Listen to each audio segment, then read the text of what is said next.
Welcome to this episode of the Iowa blog. This is part 2 of what will be a considerable series on Qatsyr harvest. We are exploring the ride of a lifetime, Shabuah, the next harvest, which is now on our horizon.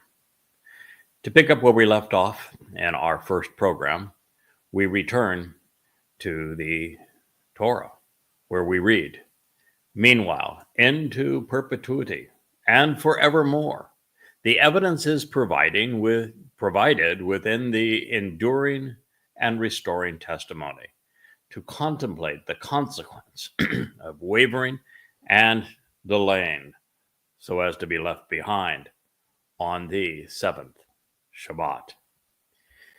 You can explain the written accounting of 50 days.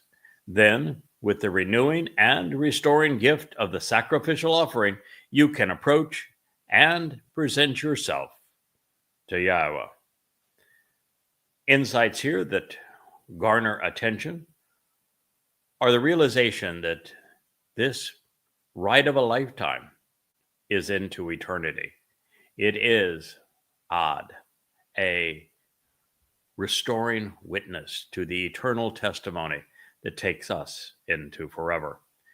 We are being encouraged to tell God's people that they ought not be wavering on this. They ought not delay so that they are not among those left behind, particularly on the Shabbat, which is the time that so many Jews have decided to do nothing. And this is the time that God does his best work. God has also directed our attention not to the oral Torah, which actually doesn't exist. It is a misrepresentation of the Babylonian Talmud written in the 6th century CE, as opposed to back in 3400 and the range of 3448, 3400 BCE. What we find is that there's a huge gap between these two documents, and there's no correlation, at all between them. So Yahweh is directing our attention to the written Torah, 1447 to 1448 BCE, which is 3,400 and some years ago. I know I didn't say that as clearly as I should have the first time through.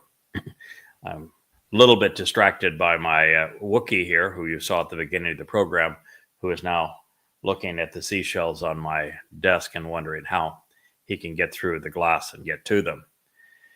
But this is deduced from the written accounting that Yahweh has provided to us regarding 50 days.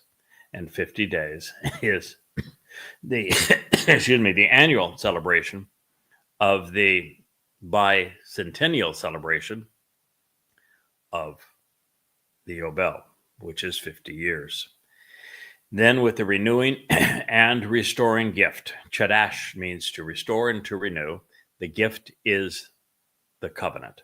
And the means to the covenant that God provided is the ultimate gift, that would be of his son, fulfilling the first 3 Moed Mikre, making the sacrificial offering, as this says, so that we can approach Yahweh.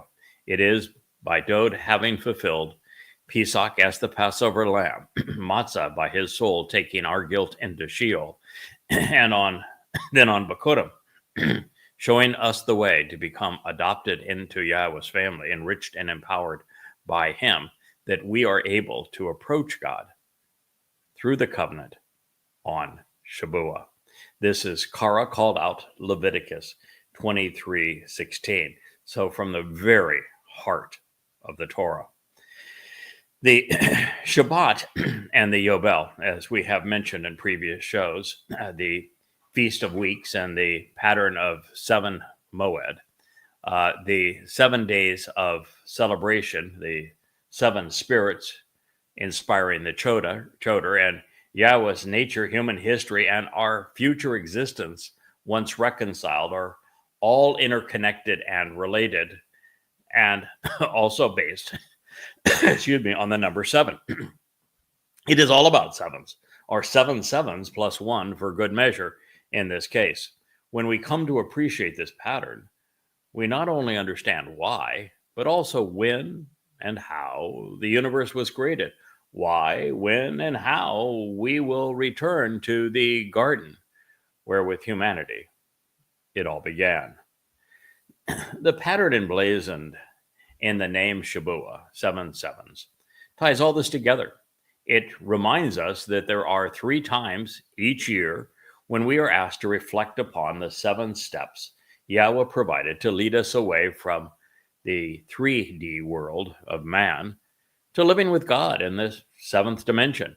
For this to occur, we must be exponentially enhanced, enriched, empowered, and enlightened, which is part of the benefits of Shabua, the promise of the Shabbat, as well as a direct benefit of Bokurim, which precedes it and makes it possible. In fact, the realization that we are enriched and empowered on both days indicates that they are exponential. As often is the case, the unique nature of the Hebrew grammar opens floodgates of understanding for us. Written in the perfect conjugation and the consecutive form, Karab, there is a finite and specific period of time when we can approach Yahweh. Further, in the Hiphil stem, we, as the subject of this sentence, cause Yahweh as the object to respond and participate in the meeting. God is therefore saying that he can be found approaching those who present themselves to him at this time. It is an interactive coming together.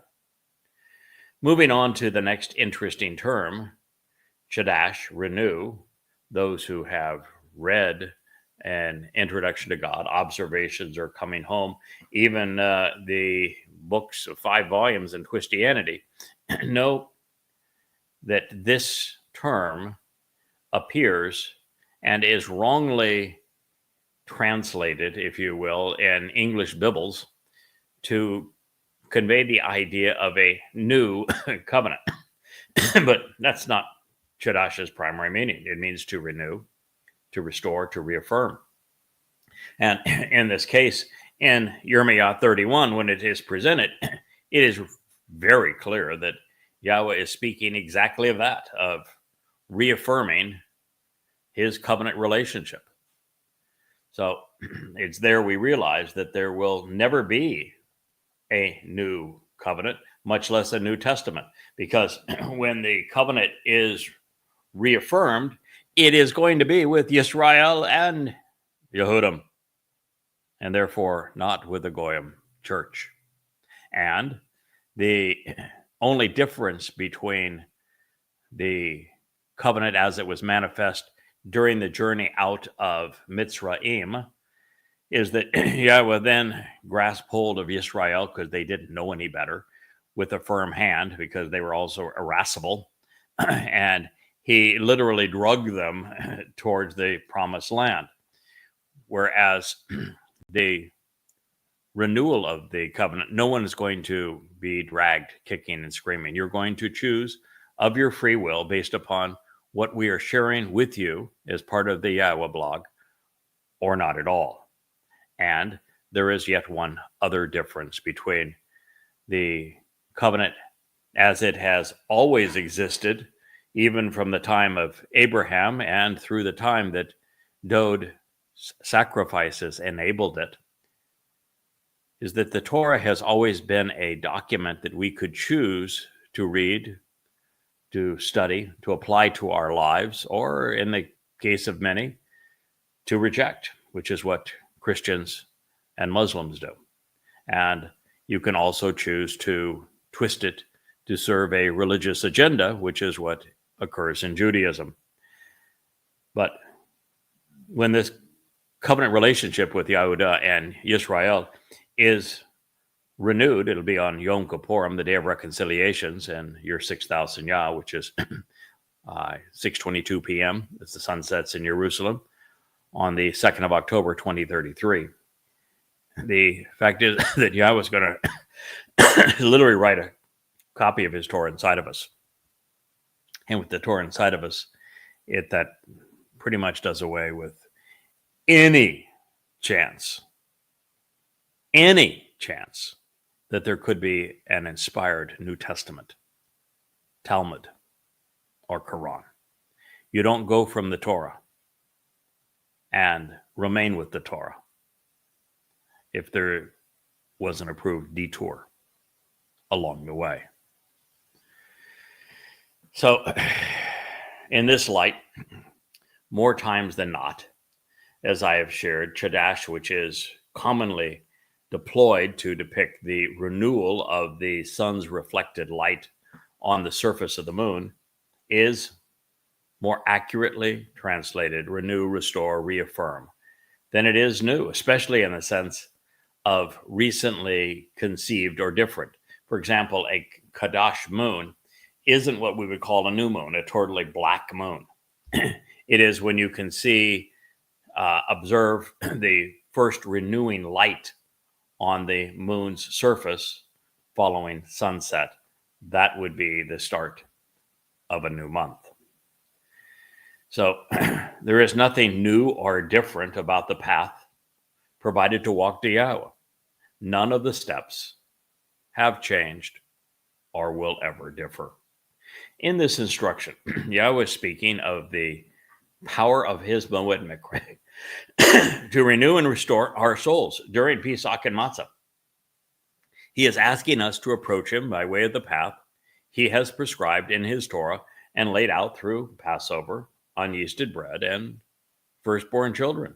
By walking along this path, we come to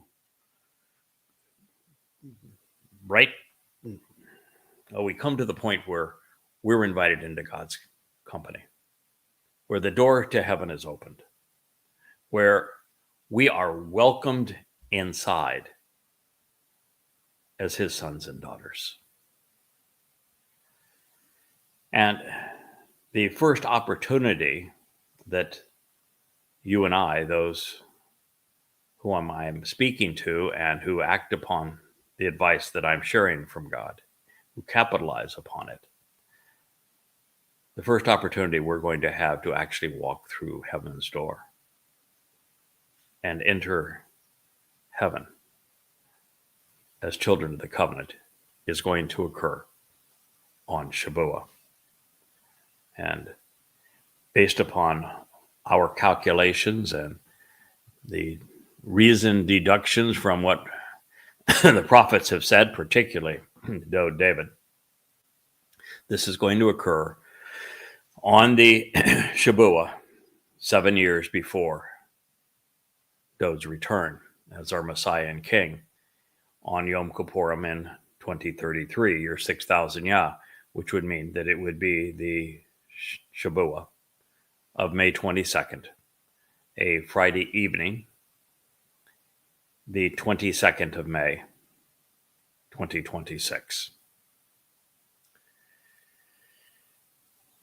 By stating that we are to approach with Mincha, the gift of the sacrificial offering, which restores and renews, God is connecting the elements that comprise his plan together for us. He has obliterated the myth that there is a distinction, a difference between his Torah and his mercy. David, in his second of three lives, came to fulfill the Torah promises because Yahweh's guidance provides the way home. And perhaps this is why, in the context of the renewing gift, God concluded this instruction with La Yahweh, to approach Yahweh. The message is nothing is more important than understanding what Yahweh actually said. With this information, we can correct the record and free souls from religious schemes. Shabuah serves the covenant relationship, not a human institution. Distancing Shabuah further from the Christian myth of their God-forsaken church being born on Pentecost, the promise of the Shabbat, not Sunday, depicts a harvest of mature standing grain, not something newly conceived or born. The only ingathering among the Moedim, which is of growing children, at least from God's perspective, is Bikurim, firstborn children. While also a Qatsyr, harvest, it is devoted to those who are newly adopted into the covenant. But Christians didn't pick up on that one. In fact, they don't even know that their misnomer, their crude counterfeit, their Jebus, actually served as the Passover lamb. They've got no clue as to what he did on the Shabbat of Matzah. I'm not sure Jews practicing Judaism do either.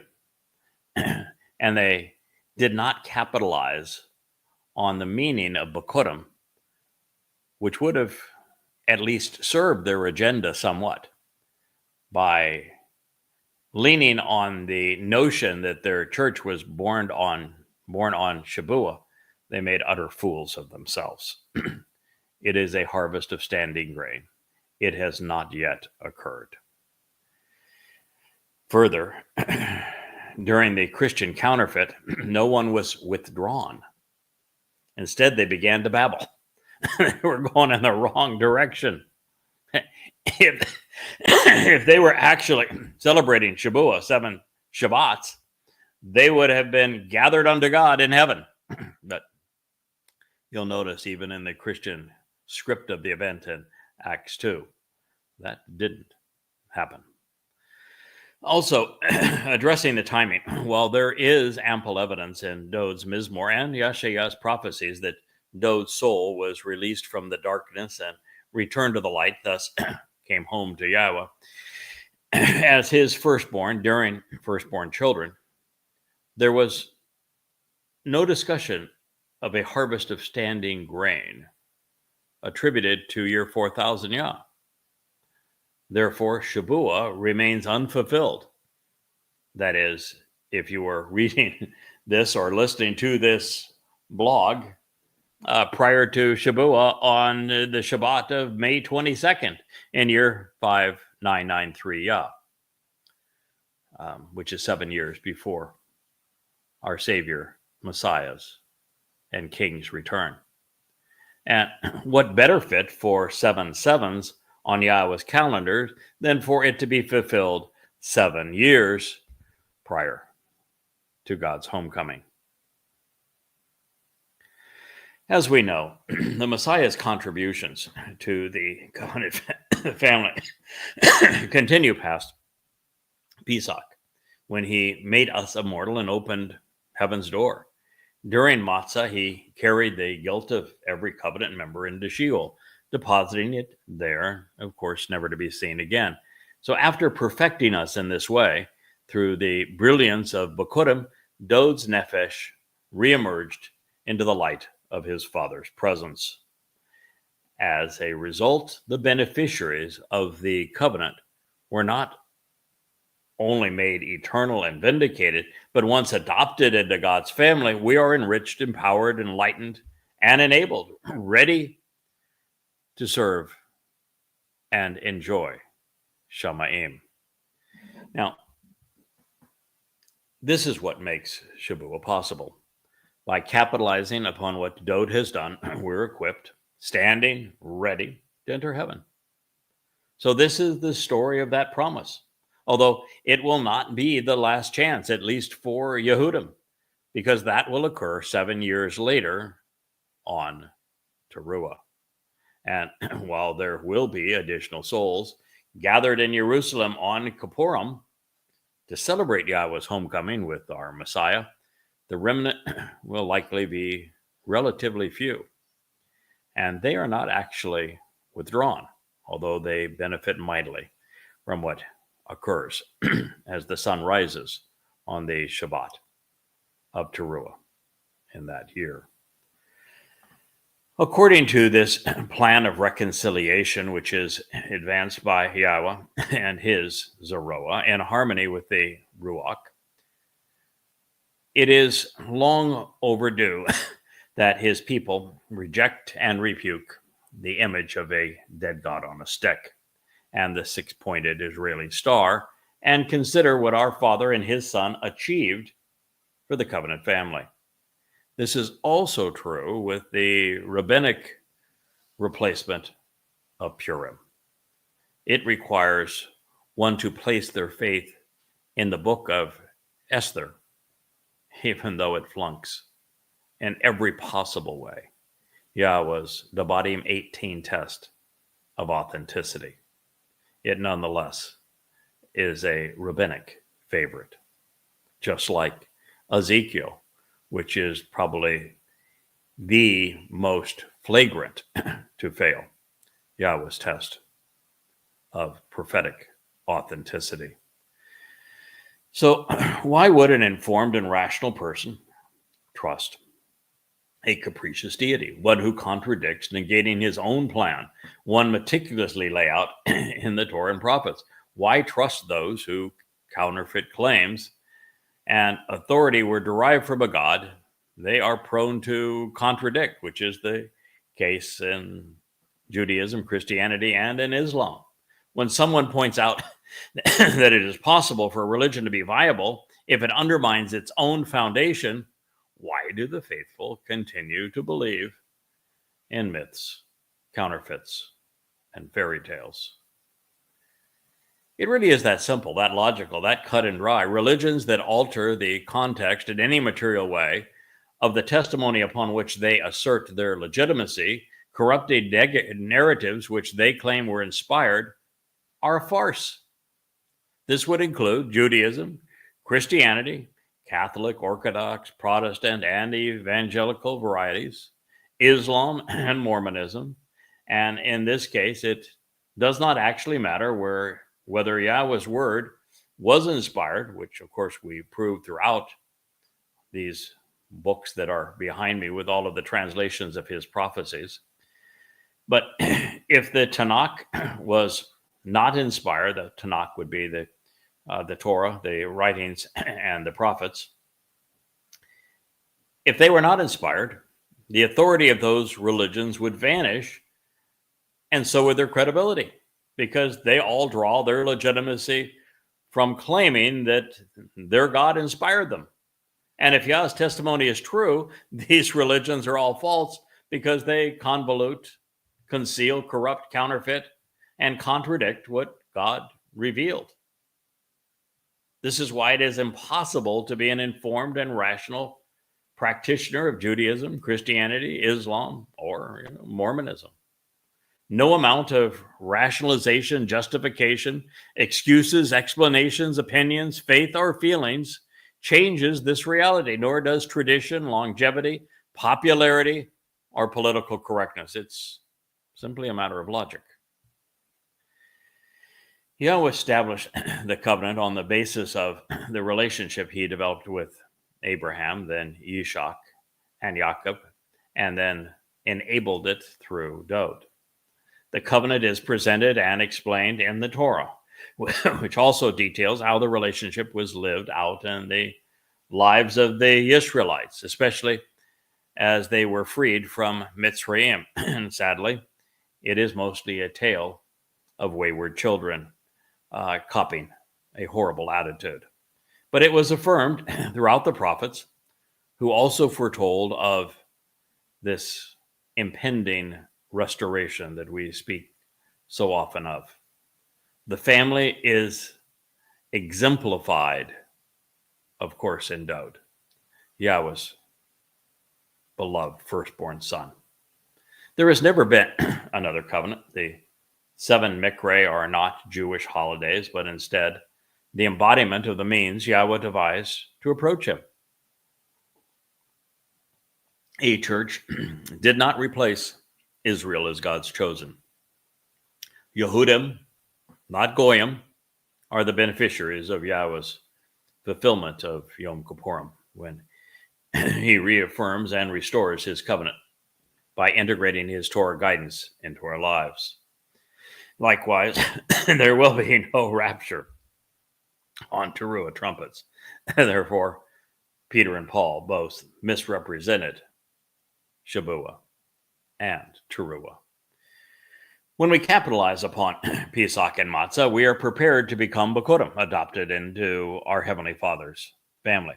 But that is not the end of the process, just the beginning. With the covenant, Yahweh is also committed to enriching and empowering us, doing so on both Bikurim and Shabuah. We get a double dose. Therefore, the Mikre of Pesach, Matzah, and Bikurim position us to benefit from the fourth, Shabuah, and contribute to the fifth, Teruah, such that Yahweh is pleased with the result of Kippurim and enjoys Sukkah with his family. As we will learn, God's children are enriched and empowered during firstborn children and again as part of 7 Shabbats. This realization is found within Isharon in the next instruction, along with something I think equally revealing. Yahweh said, you all, so you plural, you all, not southern here, you all should come from Bo, bringing out of your homes 2 loaves of bread as an ascending wave offering, a double portion for a 10-fold enrichment and empowerment. Ishiron. It's a compound of Esher, 10 and 10-fold, and Asher, to enrich with own, empowerment and growth, capacity and capability, vitality and strength, describing the power of the firstborn. This is Kara called out Leviticus 23:17 in part. I'm smiling because I recall when my youngest son attended a college in the suburbs of Santa Barbara, and he was required to take a class in the Old Testament, is which they called it, and his professor served on the translation board of the what I call the NILT, the New Living Translation, which isn't a translation at all. It's a very loose paraphrase. And he began his class by saying, Leviticus, nobody needs it.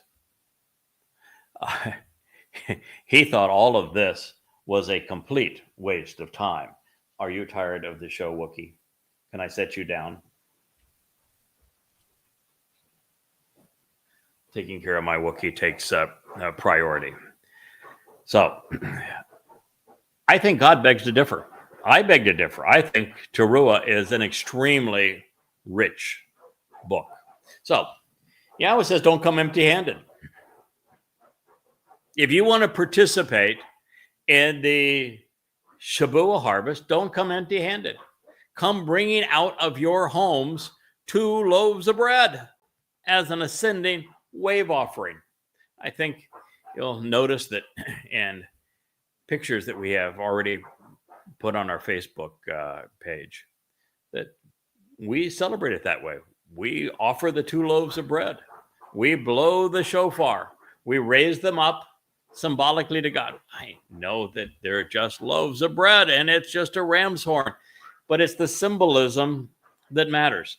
And I know that every time I talk about how one should observe any of these Moed Mikre, and people get very anxious. Well, I'm doing it right. I said one time that you can't benefit from Pesach unless you are integrated within Israel.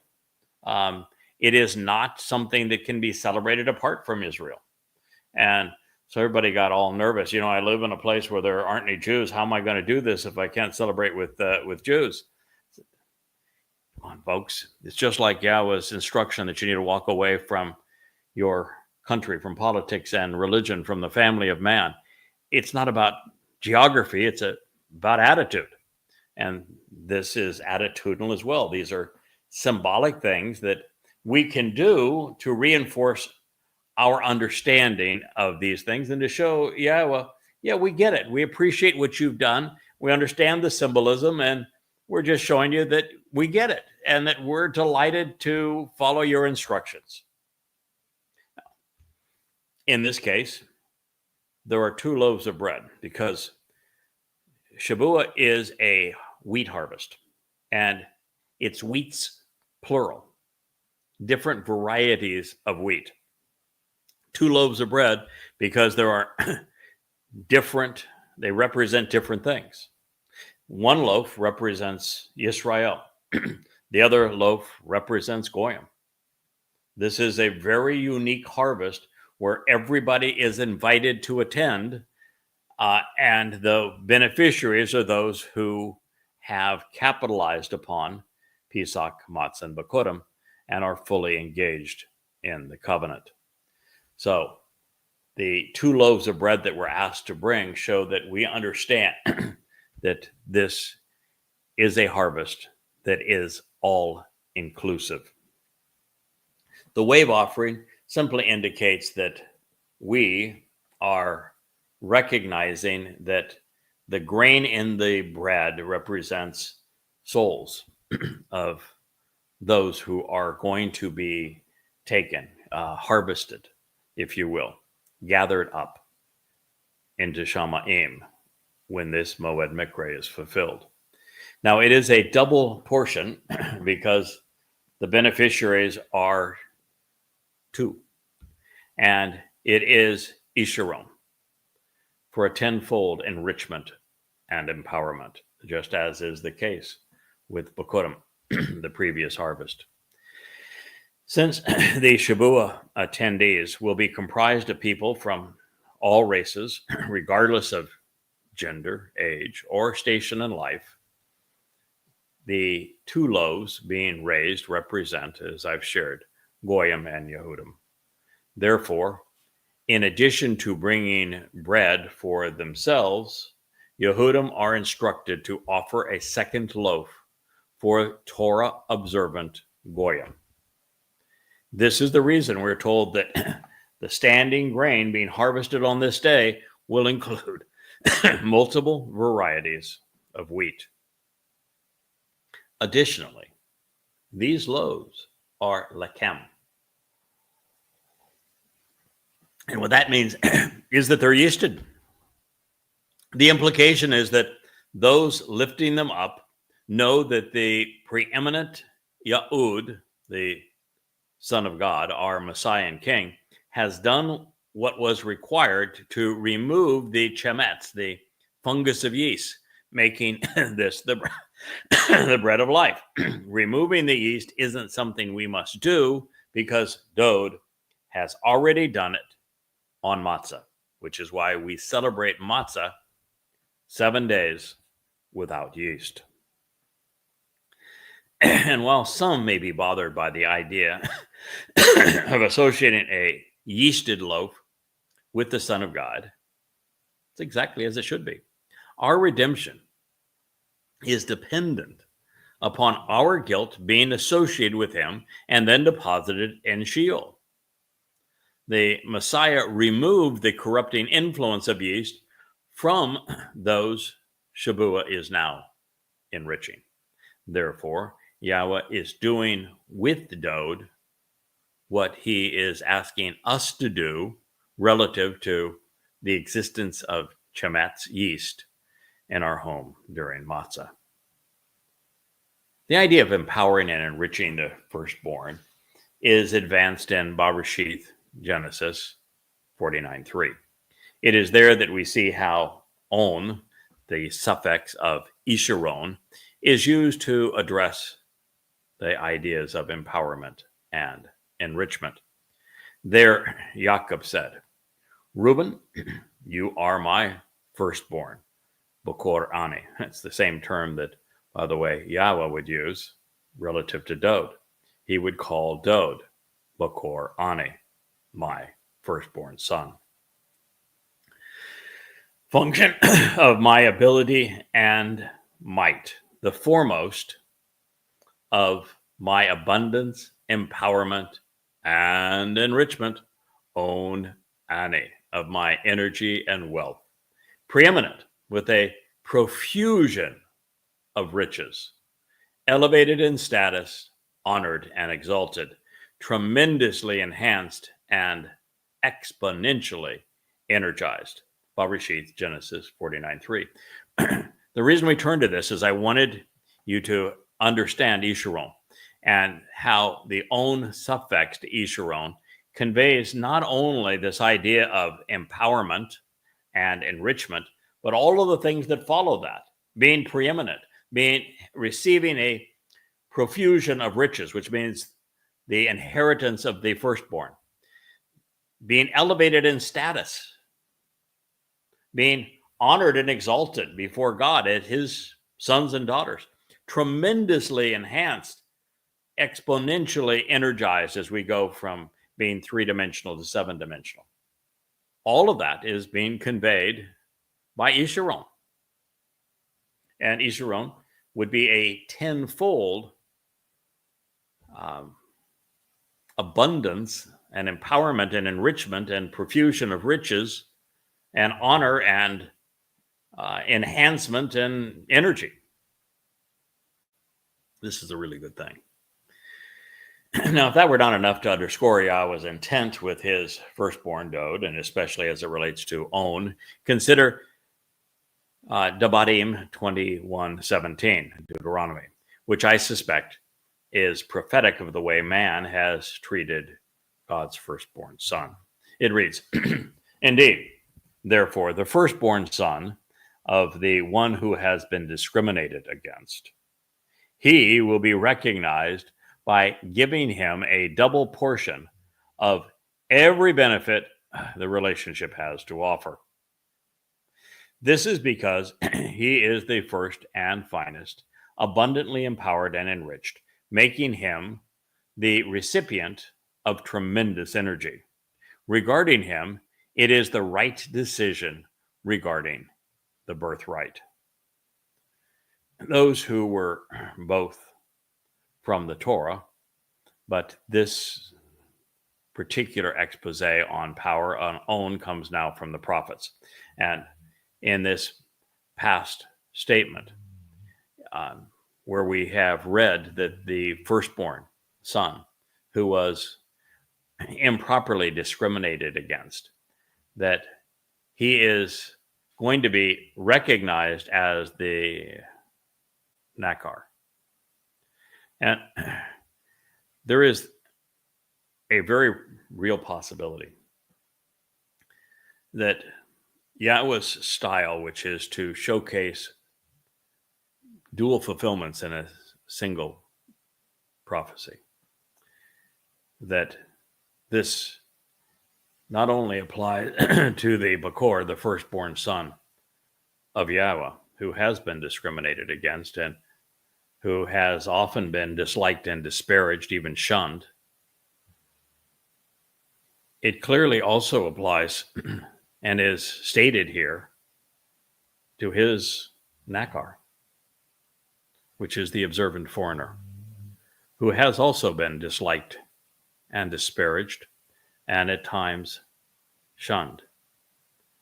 And it is true that both men have been given a double portion of every benefit because they are the two men who offered their Bashar bodies to be sacrificed for the benefit of Yisrael during the Moed Mikre.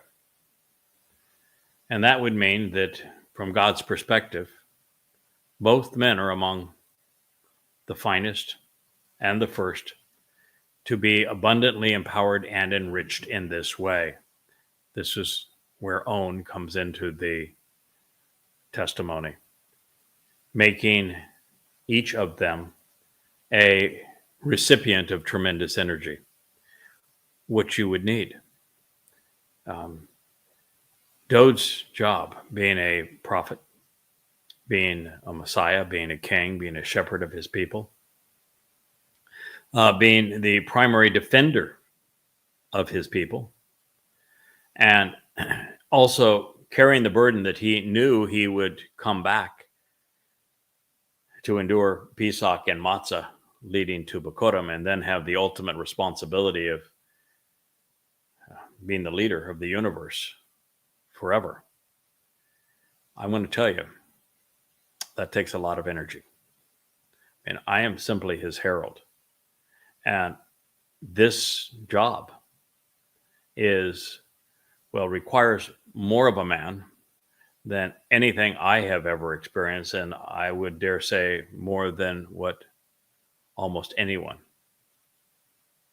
has ever experienced on this side of Dode.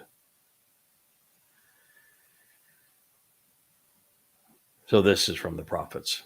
Lift up, Nasa, your eyes on high, and envision who created these.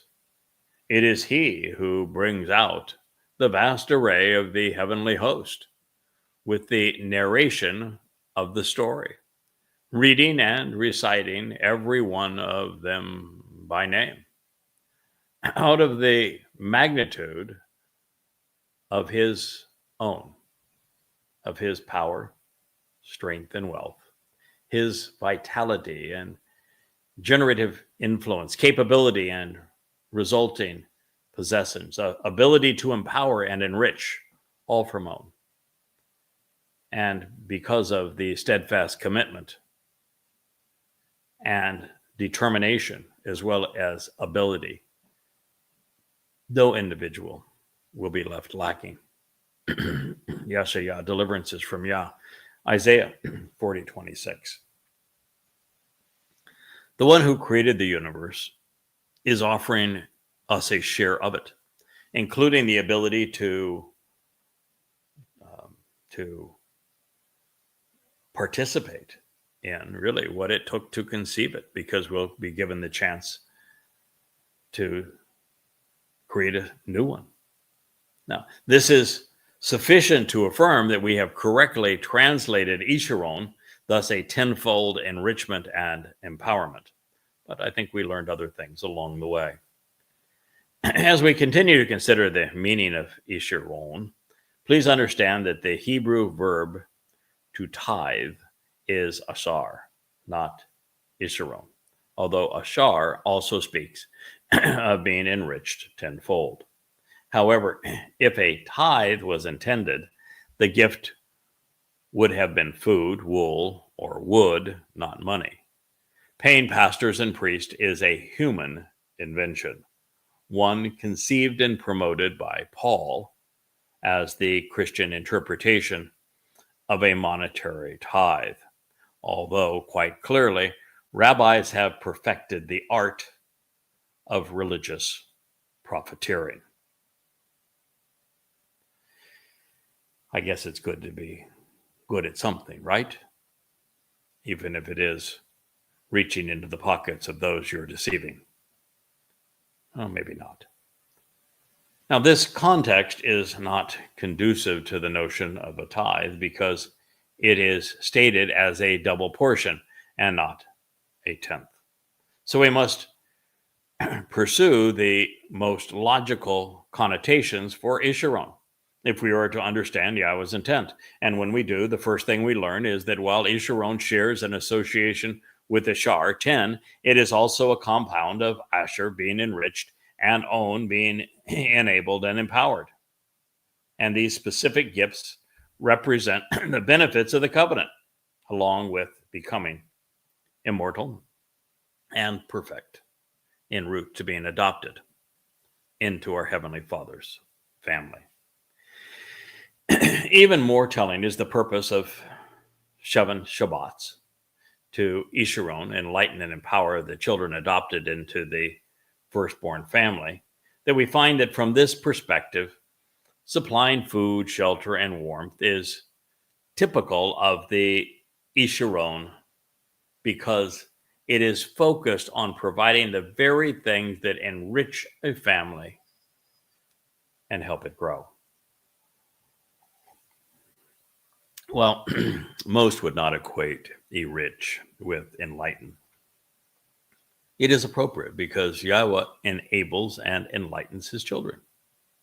When he returns to renew the covenant, the first thing he is committed to doing is to write a copy of his Torah guidance inside of those who have become part of this restored remnant, thereby enriching them by enlightening them. The single most valuable thing in the universe is the Torah's guidance. It introduces us to God. It reveals how to form a relationship with him, and it provides the means to our adoption into his family, to being enriched and empowered, to being immortal, to being perfected. The Torah is therefore the most enlightening document ever revealed.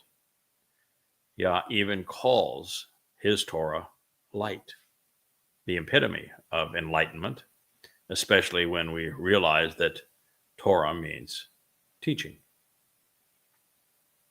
Now, this passage is telling us that our willingness to answer Yahweh's invitation to meet with him on this day and act upon his instructions to bring the loaves of bread will nourish us and our guests, providing symbolically and conveying the tenfold increase in our enrichment, enlightenment, and empowerment, preparing us to enter and enjoy God's company.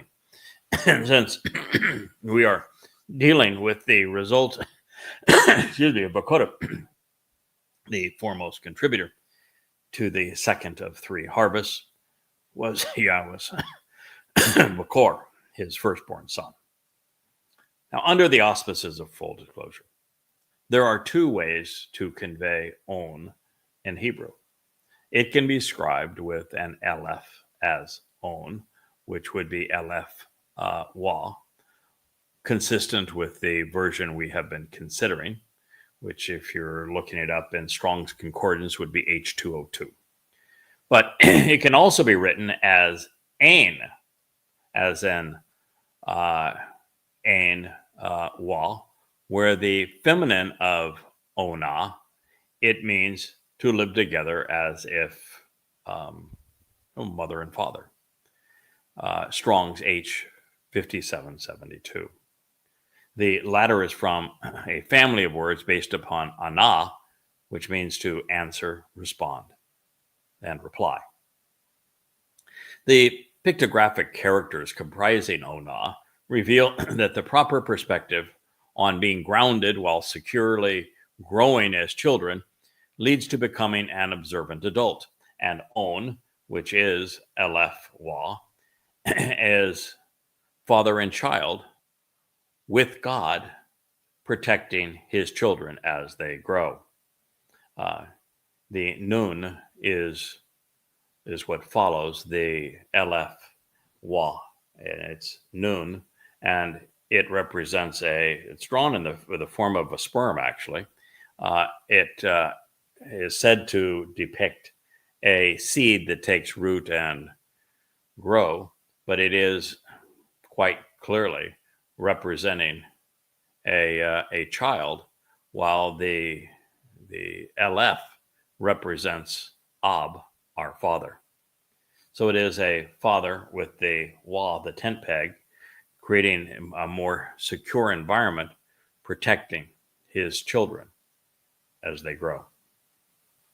You'll also notice that this grain offering was unlike that on the Mikra of Matzah, where guilt represented by the yeast fungus was excluded. This time, the flour was to be corrupted because the Feast of Seven Shabbats is a come as you are party. That is not designed to remove anything from us, including our guilt, but to remove us from everything.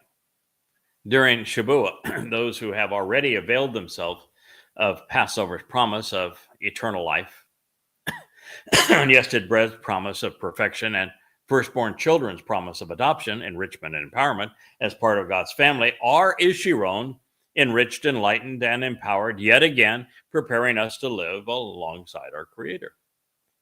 Therefore, speaking of the lechem, loaves of bread, Yahweh wants those who are part of his covenant to invite others into this feast so that they're appraised of what's at stake, what is being offered. It's like me coming to you inviting me into your home as a representative of Yahweh, even before you may have accepted the terms and conditions of the covenant, before you've actually acted upon such that you can receive the benefits of Pesach, Matzah, and Bikurim by recognizing how it was fulfilled and what is being offered through it.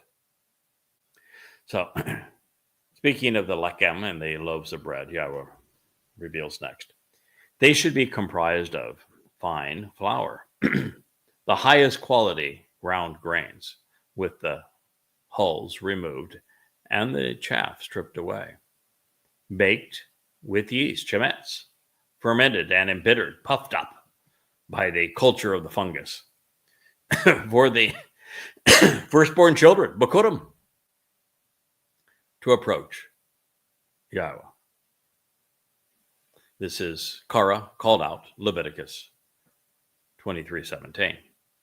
Now, our Heavenly Father is in the business of harvesting flawed souls that his Son has perfected.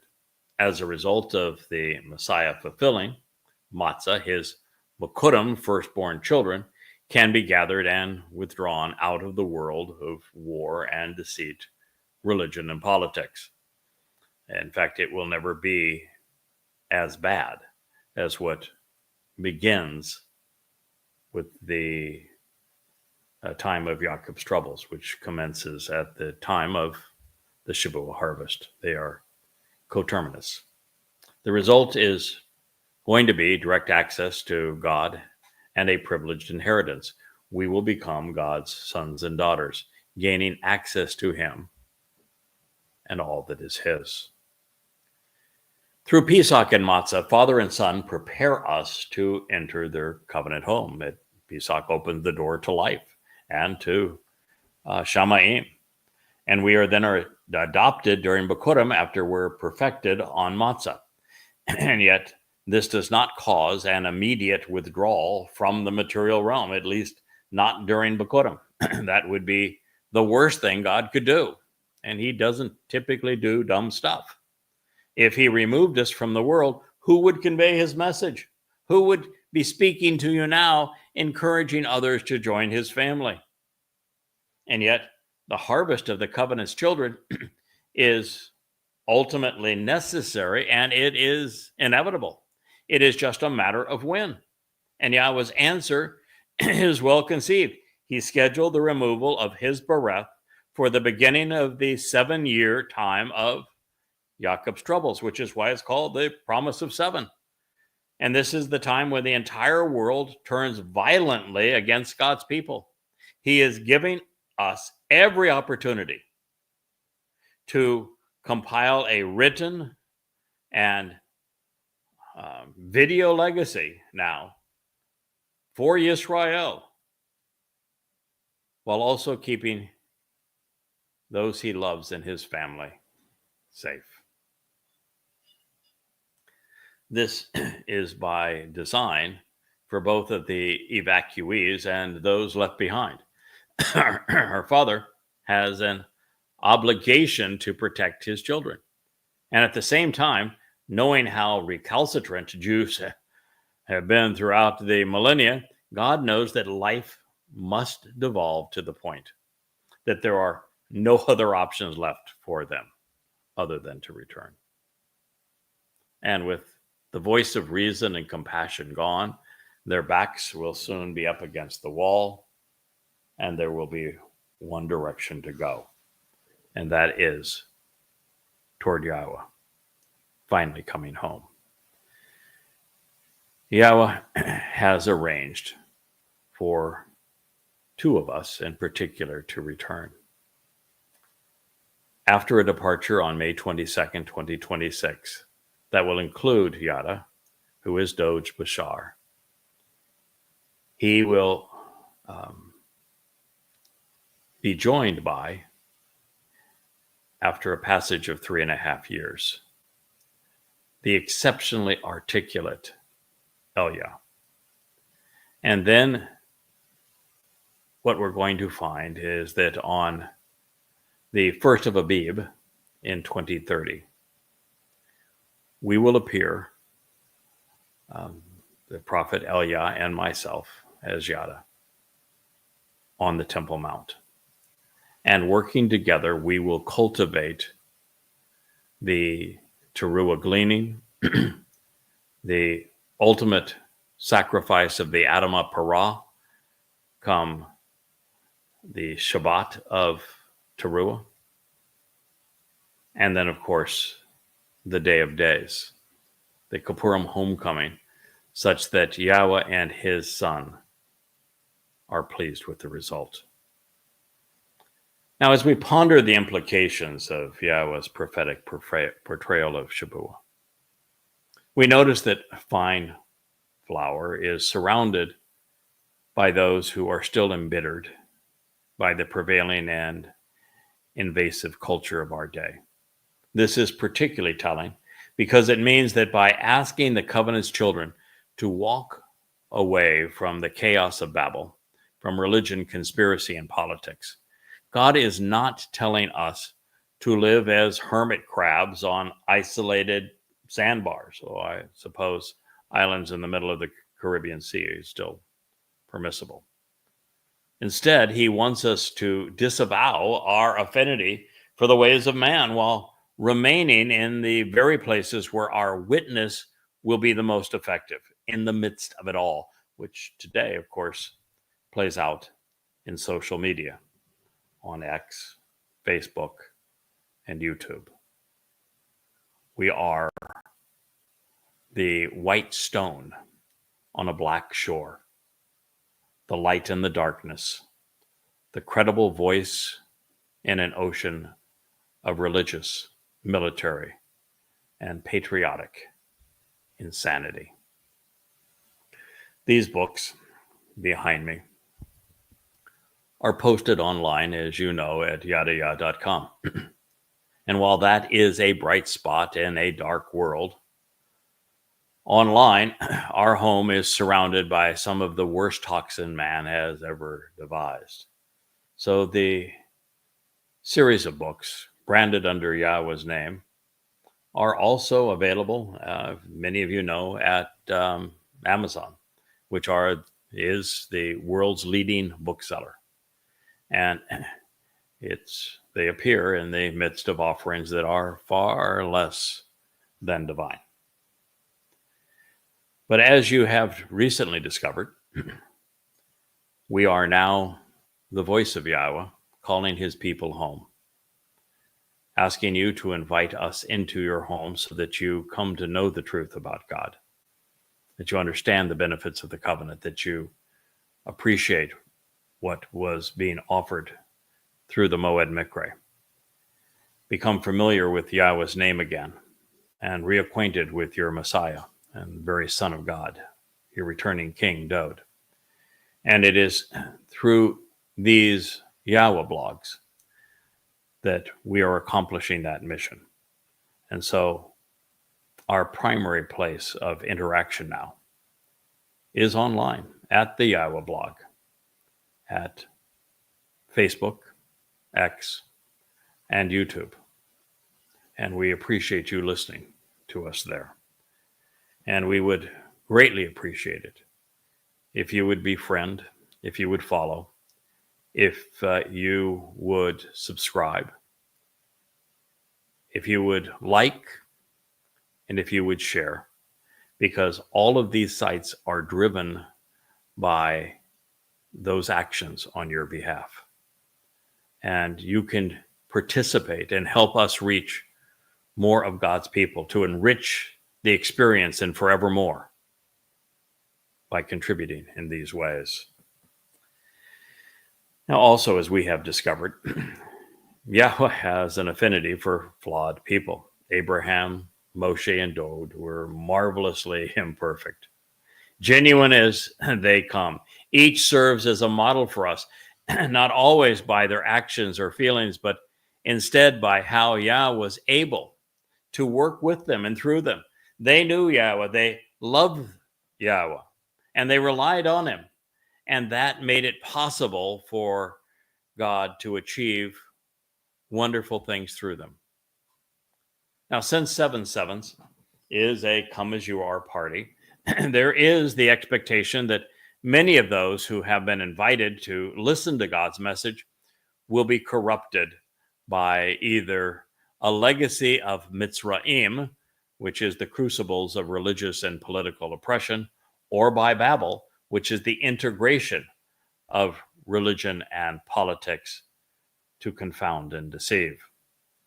Fortunately, the fungus they bring can be expunged by the sacrifice of a perfect lamb. Therefore, you, you should approach coming closer, taking responsibility above and beyond the loaves of bread, with 7, conveying the promise of being perfected, becoming unblemished and innocent. The children by way of the lambs each year. Called out, Kara, Leviticus 23:18, also in part. So we're being invited to approach. And the speaker is Yahweh. We can come closer to him.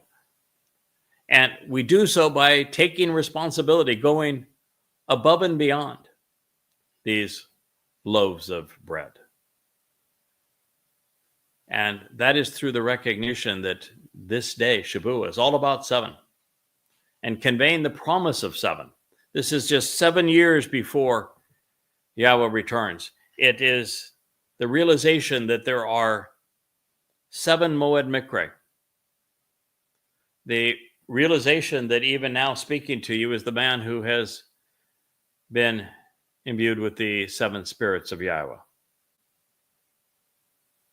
All of this is important because Yahweh wants to invite us to live with him in the 7th dimension. And all of this is embodied in the promise that he made to us through Abraham and reaffirmed through Moshe and then again Dode. It is how we become perfected and unblemished children, all by way of what the Lamb has done for us. These were communal, not individual instructions. No person or family is capable of consuming 7 lambs, and that's what this talks about. In addition to the bull and ram soon to be included in the menu. Therefore, there has not been a community in which this could be accomplished as instructed for the past 3,000 years. So I have translated God's words as symbolically as possible by sharing their intended meaning. The Moed Mikra exists for the express purpose of us Karab, approaching Yahweh. For this to occur, we must know what God is offering in addition to what he expects in return, so we can capitalize and benefit. And in this situation, where many approach simultaneously, Yahweh refers to it as a harvest. With these 2 loaves of bread, contaminated with the culture of yeast, with lots of Mitzrayim and Babel, we are being afforded the opportunity to lakam, which means to attack the problem, fighting to resolve it with Sheba, the promise of 7. Yahweh has Sheba offered a solemn oath to use what his son has accomplished on Matzah to Tamim, perfect us, rendering us blameless and innocent, doing so through his Bene, son, on behalf of his children. This process began with Pesach and the Pesach Kebesh, the lamb, with Passover each Shana, year, serving as the means to renewal. Individually and as a covenant family, we can capitalize on this promise to approach Yahweh. Now, in addition to emphasizing the importance of the number itself, 7 unblemished lambs represent the 7 Moed Mikre, the 7 steps in Yahweh's plan of perfection and reconciliation. It is the formula by which flawed souls are offered a relationship with God based upon his promises. 7 is the word that serves as the very title that Yahweh selected for this mikre. Further, it is the sacrificial offering of the Passover lamb, which each year opens the doorway to life.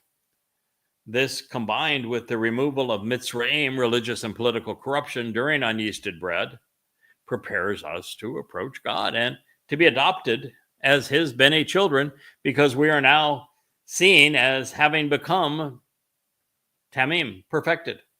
The covenant's children appear unblemished, innocent, and unimpaired because our guilt has been removed. And come Shavuot, we're standing as standing grain on our own 2 feet. Now, as we dive further into this statement, we are reacquainted with the verb karab. It encourages us to approach God and to come closer. It describes the intent of this and every other moed.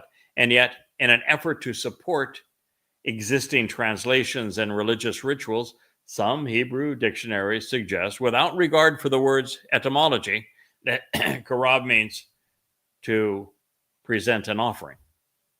However, there's no basis for presenting anything or for making an offering in the word's etymology or any such connotations which can be derived from its primitive root.